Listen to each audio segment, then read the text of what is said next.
Yeah. because it's not a pretty sight. Me too. And I realize that. Me too. Although, it might give you some legitimate, geek cred to have a laptop that worn out. Where it's actually the numbers are worn out, the letters are worn off. Yeah, I know. I don't know about geek cred. I will say Pete can't stand to look at this because I remember he came in here and saw it, and it was just too gross for him, and he couldn't even bear to look at it. So that's kind of where I'm at right now. It's pretty gross. It's pretty gross, but it works. I mean, it works right now. But I don't know. Maybe Lenovo can. It's pretty gross. It's pretty, but it works. This is why Greg uses a porta potty at his place. Wow. Instead of an actual bathroom. No, that's not entirely true. We'll have to see about that. All right, I don't know where we're going with this. Let's talk about computers. So, hello. We are live here on Facebook and YouTube right now. This is Close to the Metal. This is our weekly computing podcast, or maybe we're not quite live yet. Maybe we should. Okay, we are live. All right, so this is our weekly computing podcast where we talk about all kinds of different things going on in the world of computing, and we've got several different topics that we're going to be covering today. Since we are live, we of course want to hear your feedback, your questions, your comments, whatever you think about where we're going with this. I'll say our initial question that we're posting up right now is just, do the new quad-core laptops unveiled at IFA 2017 make you want to upgrade? Yes, on my end, but let's see what you guys think and what your thoughts and comments are on this. We also have a few other things that we're going to be getting to. We're going to talk about some of the Windows mixed reality news that's come out, kind of give a bit of a roundup on that. Which also came out at IFA. Also came out at IFA. We've got the Fall Creators Update that we're going to be talking about, and some news that would probably be pretty interesting if you follow along with that, and lots of other things. Although, before we get too far, I'm Greg Nibbler, and here with Matt Smith. With Mr. Matt Smith. And I think what's on a lot of people's minds right now is the fact that Destiny 2 is coming out tomorrow. I feel we'd be remiss not to bring that up. For sure. Because I've seen, I was talking about before this, I've seen about 18 million posts from my friends who are very excited about Destiny 2. I think there's people that are going to be missing work for this at some point. Yeah. There's going to be a lot of people putting in for time off tomorrow. Yeah. See, lucky for you, now you would get to play this because it's part of your job. You can come to work and play this, can't you? Oh, or am I not? Should I not admit that on the show? Tomorrow is the console release, so technically not part of my job. Okay, all right. So there's no way that you can figure out a workaround for that. Yeah, not until the PC release comes out. So if Matt's not here, then we know what's going on. But yeah, Destiny 2. Now, I'm sure there's a lot of people out there excited. Have you already planned to take time off for this? I mean, Matt, what can you fill us in on as far as Destiny 2? For it the release tomorrow is the console release. So that's going to be PlayStation 4, Xbox One. And we did a poll asking people what platform they were planning to get Destiny 2 on. Which I'm curious about the results of that. Like, where are people playing it now? Yeah, so on Twitter, got about 500 responses so far on the poll. And most people are saying, kind of, I guess, unsurprising, PlayStation 4 is the leader with 30%. 30% are playing on PlayStation 4. 21% said Xbox One, 17% said PC. I'm kind of surprised by that. I expected PC to be the leading. And 30% said they weren't going to get Destiny 2. Not interested. Which was, I don't know, that's a fairly large amount of people. I think there's still some bad blood over Destiny with some players because some people love that game and some people were really against it after it came out. And especially as it started to get the expansions. Now, on Facebook, the results were a little bit different. Actually, they weren't that much different. The main difference was that Destiny 2, the people saying they weren't going to get it was only 10%. Okay. And then it was 36% PlayStation 4, 31% Xbox One, so a little bit less of a gap there. Okay. And PC, again, in the rear, with 24%. All right. So, what about you? What will you be playing it on? I actually might not purchase the game for myself. Really? Okay. But if I do get it, it will be for the PC. We probably will end up playing it on PC on the live stream again. Yeah. So I just don't know if I'm going to get it myself. Okay.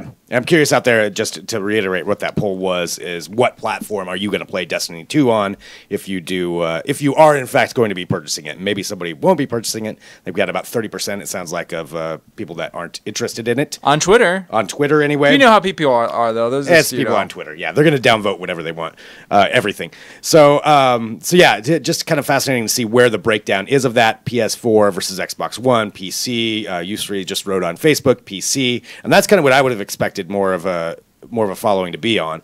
But yeah, it sounds like PS4 is really taking over some of the. I don't know. It's always been the strongest platform, I guess. Yeah. They have exclusive content. Okay, exclusive Destiny 2 content? Yeah. Okay. So if you buy it on PlayStation 4, you get like an extra strike, an extra map for multiplayer, and all right, some other nonsense. So yeah. So that kind of makes sense about where it's going. Yeah. Going in it. All right. Well, there we go. That's Destiny 2. Let us know if you have any thoughts, opinions on that. We've got several different things, like I said, that we're going to get to today and talk about. And maybe we should get to our question that we. Oh, sweet! I pronounced Yusri's name right. Good. Okay. I'm proud of myself on that one. As soon as I started saying it, I'm like, I'm going to screw that up. But apparently I did it right. All right, so let's talk about our main question that we put up here, which was, do the new quad-core laptops unveiled at IFA 2017 make you want to upgrade? Now, IFA 2017, if you don't know, is the big consumer electronics show, basically in Germany. I'm sure they categorize it as something else, but that's essentially what it is, right? CES of Europe. Yeah. It's pretty much that. It's just as broad, really, as well. There's all kinds of different things, from computers to appliances to phones to smart home stuff. Lots of different things. Yeah, lots of things that come out over at that, and there's tons of coverage at digitaltrends.com too if you want to find out everything. We're going to focus on just a few things, so talking about the quad-core laptops that have come out, and just whether or not that makes you want to upgrade once you see it, and once you know a little bit more about what's going on. And you kind of highlighted 3 of them, I think, that maybe stood out to you or that you wanted to bring up. These ones, so the main announcements really came from Asus, Acer, and Lenovo, as far as IFA goes. Also, Dell did make some announcements around the show. And really what we're seeing across all these companies is that the new Intel 8th Gen Core processors, which are leading as mobile quad cores that fit into a lower power envelope, are allowing a lot of refreshes of very thin laptops with quad core processors. So that's a new thing. Yeah. So that you can get them that thin. I mean, it's kind of a big deal in that regard. Like, these are all laptops that formerly had dual core processors, and that was it. That was your only option. And now you can buy them, I guess you will soon be able to buy them with quad core chips. So an example is like the Lenovo Yoga 920. Okay. So that's a laptop. I actually saw that last year at IFA, and that was like its debut as a new model. But when did that actually come out? It was like a month or two after. Okay. Yeah. So this is the Yoga 2. It's the Yoga 920. Yoga 920, excuse me. And this is kind of like Lenovo's high-end regular Lenovo Yoga model. It's not a ThinkPad or anything like that, but it's a high-end model. It has their I don't know if most people are probably not familiar with it, but it has what they call watch band hinge. Yeah, I think we were just showing that if you're watching. So live. you can see the pictures if you are listening. I mean, it looks like the watch band on a metal watch band. It does. It's articulated in that way, but it also has enough strength so that it keeps the screen in place, and it's very thin, which is kind of the entire point. It's about 0.6 inches. 0.6 of an inch. Yeah, that is thin. Really small for a 2-in-1. And I mean, that's a pretty thin laptop. It's not the thinnest these days, but it's pretty thin. Weight is here we go. Weight starts at 3 pounds, so quite light. And this is actually more of a 14-inch laptop, so it's not a small screen. Mm-hmm. And formerly you could only get that with a dual core processor. Now you can get it with a quad core, and so that's a pretty big upgrade. Dell XPS 13, which is our favorite laptop. Yeah.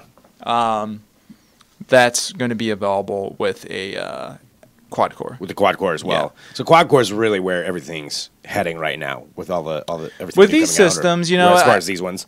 Yeah, like I don't know. There were a lot of announcements of systems that are updating to the Intel 8th Gen quad cores. Asus had a bunch of ZenBooks get updated. Acer updated several of its systems.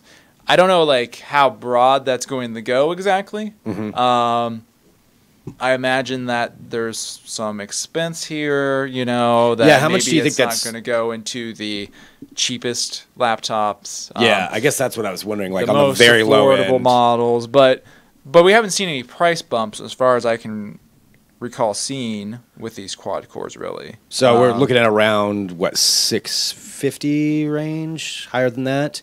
What do you think as far as general price? What is the least expensive laptop to have this? Yeah, I guess, okay. Because taking a look through here, here's the Yoga 720. Mm-hmm. And the Yoga 720. So again, if you're just tuning in, we're talking about the new quad-core laptops announced. Oh, but this one IFA. doesn't have the new processors. Okay, well then, yeah, never mind. So that's not going to be qualifying for the least expensive. I think a lot of these laptops, from what I can recall and what I've seen, you're going to look at around $1,000. Okay, to get the 8th gen quad core. And these are in 2-in-1s though, included in that. Yeah, but they are in 2-in-1s. They are in things like the Dell XPS 13 as an option. Which is pretty great. I mean, if you've been debating on whether or not to get a 2-in-1, whether or not you want to go that route, I mean, having that bump is nice. Yeah, for sure. I mean, like, you got to think, like, these are really thin systems. Yeah. These are some of the thinnest laptops on the market. And in the past, multi-core performance has been sort of a big issue for them. Mm-hmm. If you wanted to do some occasional working with applications that handle multiple cores really well, things like encoding a video or doing video editing or even certain photo editing jobs, it's been sort of a limitation. You would definitely see a big difference between a dual-core laptop and a quad-core laptop. Do you think somebody who does like video editing and encoding, or maybe audio editing and encoding, would be that one of these new quad-core would be an advantage? Would that be something that you could accomplish all that on? I mean, I think it would be an advantage. I think that for some people it might be good enough. I don't know. Mm-hmm. These systems haven't come in for review yet. There was this announced. Most of them are getting released either in late September, early October. Okay. And perhaps later. I mean, that's assuming there are delays. And from my past experience, I can tell you that probably there will be delays here and there. So do you think we'll see these by the end of 2017? Oh, yeah, we will. Okay. We will. But, these are systems that are going to... You can expect these to sort of trickle out into the holiday. It's not going to be just one big... It's not like you're going to suddenly go into Best Buy in October and everything's going to be 8th gen quad core. Yeah. It's going to be a slower rollout than that. But yeah, I mean, like if you are someone who does workstation sort of workloads, you're someone that that you're like more of a power user. Mm-hmm. These laptops might be attractive. It's definitely not going to be quite as quick as the quad cores and the thicker systems. Those have a higher power envelope. They can draw more juice. That means they're going to get faster results in general, but this is definitely going to be a big leap up, and you might see it as a compromise that is worthwhile. Yeah, to have that flexibility. Yeah, especially if you already have like a desktop system that you use for these tasks when you're at home or when you're in the office. Okay, and you want something that's more just something you can go on the go and do your work with. Well, and again, that was kind of our question. Just do the new quad-core laptops unveiled at IFA make you want to upgrade? And I can understand if they would make you want to upgrade because they are a big improvement. And this is like something that is actually a new sort of feature that you can point to and say, I'm getting that, and that's not something I could have before. Mm-hmm. Like I think for a lot of people, as far as upgrading the laptop, you kind of want to hold off until you see something that's kind of like a big new feature. Right. If you've got a laptop that's like 4 years old or something, and it's got a dual core processor, you might still think it's fast enough. And, and you look at the upgrade to the because you're comparing it to something old anyway. So you're like, oh well, I can get this new dual core, and it'll be faster, but it's only like a certain percentage faster, and it's still the same number of cores. But now you can say, well, if I upgrade, you can get a quad core. I'm getting twice as many cores, and it can still be thin and light and portable. Which is definitely a nice thing. Okay. All right. So that's what we're talking about right now is just some of the new quad cores that came out at IFA. So there's a lot of things that did come out. And like I said, we've got all those updates at digitaltrends.com. You can take a look at everything. Let's kind of go through and talk about a few of the other things from IFA. In particular, Windows mixed reality. Yeah, sort of following up on last week. Yeah, last week was our big issue, our episode on that, and you can check that all out, of course, on the podcast. But following up with that, I mean, this is going to be a major part of a lot of computers, I think, coming out, since it's going to be part of Windows 10. The ability to use Windows mixed reality is going to be a pretty huge thing, I think, over the next few months to a year. And in particular, now that all these third-party companies are able to develop for it, that we're going to see a lot more options out there. And that's part of what we saw at IFA, was just all these different companies coming out with their own versions or their own headsets and different things to use Windows mixed reality on. And I am curious about, just if you're listening or watching, what your thoughts are on this. Are you excited about Windows mixed reality, or is it more a wait and see kind of thing?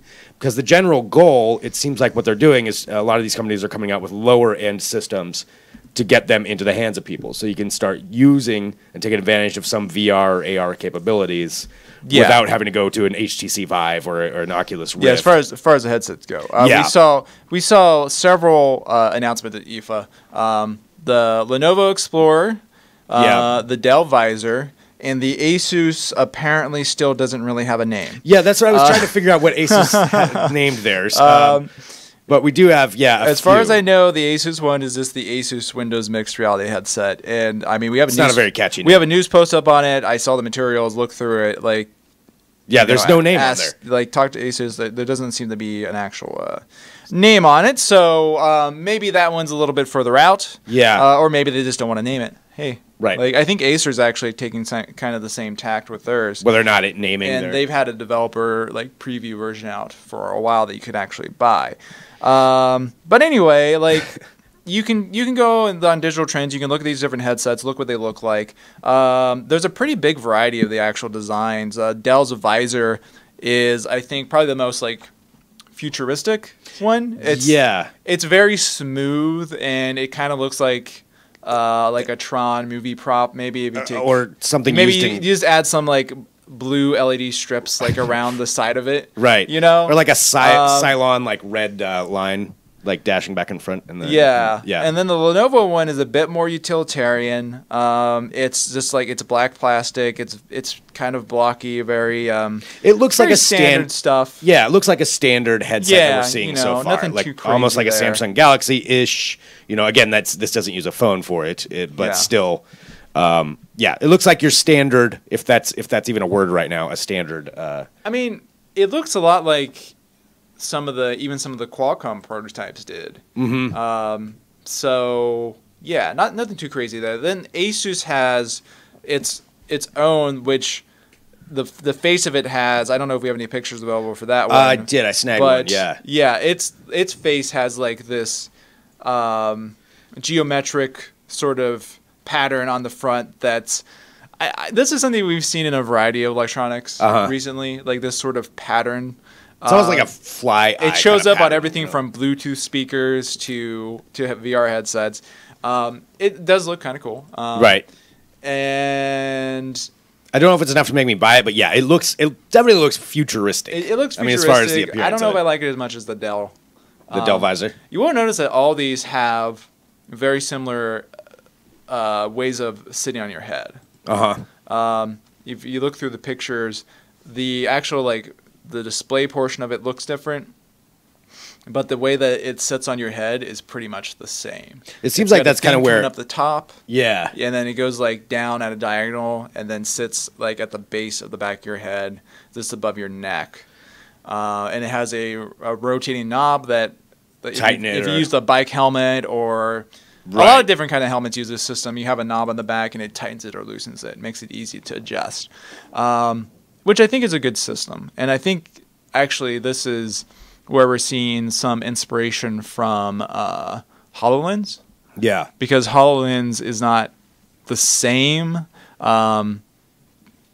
overall, but it does use that sort of tightening system, and I think that the general look of that band that goes around your head is pretty similar, especially in the back. So it's becoming kind of standardized as far as that's how the headsets will fit. It's a pretty good way to put it on your head, to make it easy and intuitive. It's way easier than Oculus Rift, where you got to put it on your head, and then you have two straps on the side and a strap on the top, and you got to make sure that those are all like properly adjusted. If not, you know, it can feel too heavy, or you can bob around. Well, you know, there's a lot more going on with that. I can say, you know, with these now, because a lot of these, like I said, are trying to get people in on a lower end price tag than an Oculus or HTC. Like, you're not going to have that quality, but it's a way to get into it and powered on a system that probably most people have something that could run some Windows Mixed Reality, I would imagine, since it's going to be a part of Windows 10 update, which we're going to get to here in a minute. It does make me very interested in buying one, though. I mean, it's still not cheap. I think we're around $350. The least expensive ones are $300. $300. Okay. I think that's what the Acer one's going for without any controllers. Yeah. Okay. Yeah. So it's another $100 usually for controllers, $50 to $100. And the Dell one is $350. So it's not super low end without controllers, but it's low enough to where if you're looking to buy a new game console or something like that, this might be one that you would. If you have that kind of a budget, this would be something that you might consider now. Yeah. Rather than spending, you know, $1,000 on getting into. It's getting a lot closer to an obtainable sort of. Yeah, which over the next, like I said, over the next year, I think it's going to be interesting to see the price go down on this and see how many people start adopting it and start using VR and AR more with this Windows Mixed Reality platform that they've announced. And with that, why don't we talk just a little bit about the Fall Creators Update, which is going to be coming out, because that's part of what's going to be included in that, right? It's Windows Mixed Reality support. Yeah, Am I understanding that correct? Windows Mixed Reality should already be showing up in Windows Insider builds. Okay. But the Fall Creators Update is kind of pushing Windows Mixed Reality as one of the big features of it. I mean, you know, like whether the software like sort of shows up when you do a Windows search, there isn't a lot you can do with it right now. Yeah. Because you don't have a headset. Right. It's a Windows Mixed Reality headset. But by the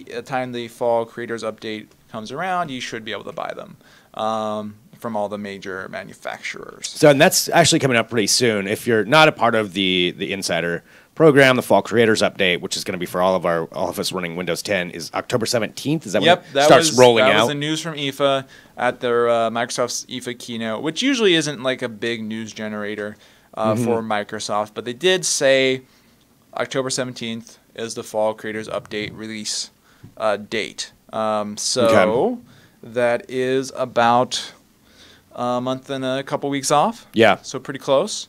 And that date's going to be the start of the rollout. Like, it doesn't mean you're definitely going to get the operating system on that date. Right. But it does mean that it'll start showing up on at least some people's systems as an update. And be aware it'll probably be like a 4-hour update depending on what you're doing. It's not. I know it's not supposed to be that long, but yeah, I just remember the last time. It'll be fairly involved if you haven't done any updates since then. Yeah. So yeah, there's a lot of other features coming with it. You got OneDrive files on demand. So they're changing how OneDrive files show up so that it's a bit easier to understand. That's good, because OneDrive is something that I haven't really adopted yet as far as using. Because you have Google Drive, you have Dropbox. They have the Story Remix, was it that app that lets you make videos? That app is pretty cool. Like, it's something to look forward to. Yeah, which looks pretty interesting. They had a really cool video come out of Build where it was really easy to add like flaming like effects to a soccer ball, and like the AI processing was arranging the video automatically. So that was all pretty cool. I hope it works the way they said, because that can be the problem sometimes with these releases. Some new design elements, more stuff focusing on Windows Ink and using styluses. Honestly, overall, it's not like the biggest update, but that's sort of been the trend now. Microsoft quicker updates with. Yeah, like Microsoft is updating about once every 8 months, it seems like. And when you're doing that, like. How many big wow you don't factors. Get like Windows 10 release like redesign. Like, it's going to be smaller stuff. So it's a pretty respectable list of updates. And then that if you've already seen a lot of this stuff if you are part of the Insiders program. And there is something else, just for those people who are part of the Insider program, something else that's going to be available now, or maybe if you already opted into it, the Skip Ahead program. Maybe you could explain what that is, just for people, if you really want to see some hints of what Microsoft is working beyond this Creators Update. Microsoft the next update has made the Insider program a little more confusing with the Skip Ahead update. which basically lets you skip to the next like release branch that's coming out beyond this one. Yeah, it's not the Fall Creators Update branch. It's the one beyond that. The Redstone 4 Redstone update. 4, yeah. It's supposed to be in code name. spring 2018. So if you're a part of this, you'll get to take a look at some of the things that will be coming out that far down the line. Like some beta so this tests. is like, I mean, this is the really forward-looking Windows Insider build. And I think they did this because with Windows Insider, something that's happened is that the Windows Insiders get a lot of updates beforehand, before everyone else at the beginning, because of each release cycle. Yeah. Because Microsoft implements the features and they do them on the Windows Insider and people test them. But as they test them, they start to shift from adding new features to bug fixing. So right now, if you look at Windows Insider updates, it's all bug fixes. Yeah. Which, I mean, like, that's how you make a stable operating system release, of course. But if you're a Windows Insider and you're like, well, I want to, you know, I really want to know what's next and I want to preview things, then it starts to get a little dull for you maybe. Yeah. So the skip ahead program takes people to the entire next branch of the launch and tries to just put them forward of even everyone else. It is a limited like opt-in as far as I understand. So only so many people can be a part of it? Yeah. Okay. I don't think you can opt in right now. Okay. There was an opt-in period.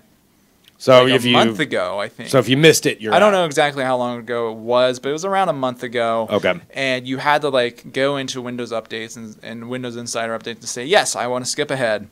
And if you didn't do that, I don't think you can go back and do that right now. So you might be I haven't seen on any of the Windows systems I've been using, and the information I was seeing from Microsoft said it's closed at the moment. Okay.